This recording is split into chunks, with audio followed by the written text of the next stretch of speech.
ప్రజాభిప్రాయం అనేది ముఖ్యం. అసెంబ్లీకి వెళ్ళాలా లేదా అన్నటువంటి జగనిష్టం కాదు. ఎందుకంటే ఆయన ఎన్నుకున్నది పులివెందుల ప్రజలు.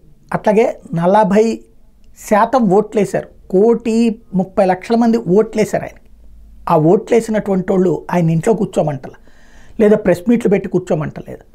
అసెంబ్లీకి వెళ్ళమంటున్నారు, అసెంబ్లీలో ప్రశ్నించమంటున్నారు, ప్రభుత్వం ఆరోపణలు చేస్తుంటే సమాధానం చెప్పమంటున్నారు. 11 మంది ఎమ్మెల్యేలను ఇచ్చారు. 11 మందితో మాట్లాడాలా, సమాధానం చెప్పించాలా, తను సమాధానం చెప్పాలా, అట్లాగే నిలదీయాలా తేడా వచ్చినప్పుడు, అవన్నీ చేయాలని కోరుకుంటున్నారు. కానీ జగన్ అయితే ఫస్ట్ సెషన్లో మాత్రం నిరాశపరిచారు ప్రజలందరూ. అదే మాట పదే పదే షర్మిల మాట్లాడుతూ ఉంది. ఖచ్చితంగా ఒక్కసారి జగన్మోహన్ రెడ్డి గారే ఆత్మవిమర్శ చేసుకోవాల్సింది. పులివెందులలో కనుక్కోండి, అక్కడున్న మహిళలను అడగండి అసెంబ్లీకి వెళ్ళమంటారా వెళ్ళొద్దంటారా, అక్కడున్న మగవాళ్ళని అడగండి అసెంబ్లీకి వెళ్ళమంటారా వెళ్ళొద్దంటారా అన్నటువంటి.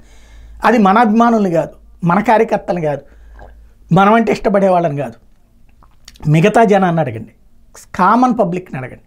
నాకు తెలిసైతే అసెంబ్లీకి ఎన్నికైన వాళ్ళు ఇంట్లో కూర్చోవాలని ఏ ప్రజలు చెప్పరు.